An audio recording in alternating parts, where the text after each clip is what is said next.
নৈহাটিতে 2021 সালে মৃত বিজেপি কর্মীর বাড়িতে গিয়ে পরিবারের প্রতি সহানুভূতির বার্তা। 2021 সালের 2রা মে নৈহাটির বিজেপির একনিষ্ঠ কর্মী সন্তু মণ্ডল দুষ্কৃতীদের হাতে খুন হয়েছিলেন। 4 বছরে পদার্পণকারী বিজেপি কর্মী খুন হয়ে যাওয়া সন্তু মণ্ডলের পরিবারের দাবি, তারা আজ পর্যন্ত এখনও সুবিচার পেল না, বরং সন্তুর হত্যাকারীরা এখনও প্রকাশ্যে ঘুরে বেড়াচ্ছে। শুক্রবার সন্ধ্যায় বিজেপির যুব নেতা সৌম্যদীপ মোদকের নেতৃত্বে নৈহাটি বেনিপুকুর ধার এলাকার মৃত সন্তু মণ্ডলের বাড়িতে এসে পরিবারদের সঙ্গে সাক্ষাৎ করে তাদের পাশে থাকার বার্তা দেন। তার পাশাপাশি স্থানীয় একটি ক্লাবে থাকা মৃত সন্তু মণ্ডলের প্রতিকৃতিতে একে একে সবাই মাল্যদান করেন। সংবাদ মাধ্যমের মুখোমুখি হয়ে বিজেপির যুব নেতা সৌম্যদীপ মোদক বলেন, একদিন সন্তুর খুনের সঙ্গে যারা জড়িত সেই সব দোষীরা ভবিষ্যতে শাস্তি পাবে বলেই তিনি জানান। দেখুন নৈহাটি থেকে সতীনাথ ভট্টাচার্যের বিস্তারিত রিপোর্ট। আজকে 2রা মে, এই দিনটা আমাদের কাছে বিভীষিকা, আমাদের কাছে অভিশপ্ত।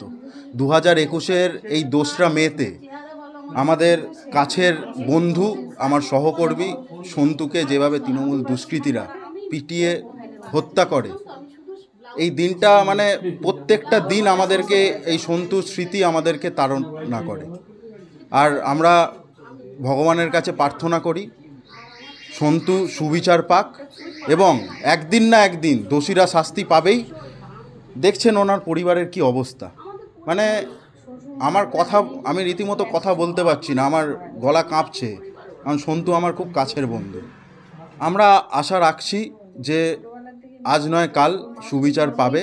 আর এই যতদিন এই খুনি সরকার বাংলায় আছে ততদিন পর্যন্ত এরা যতই দোষীদেরকে আড়াল করার চেষ্টা করুক, আজ নয় কাল সন্তু সুবিচার পাবে পাবে পাবে।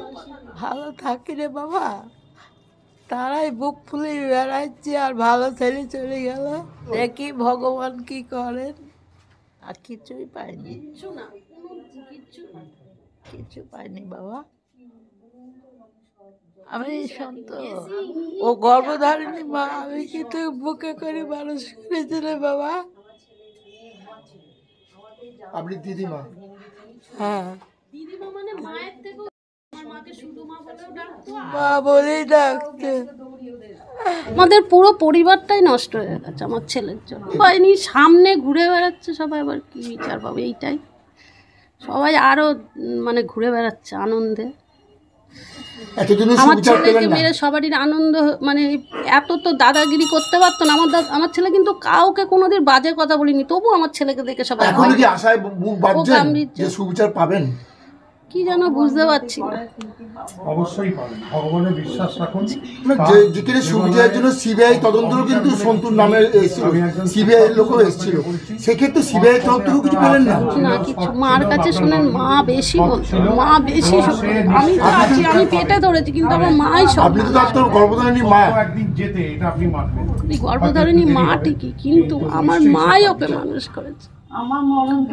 27 বছর বয়স অব্দি মার কাছে, সব মার কাছেই সব কিছু, মাকে শুধু মা বলতো।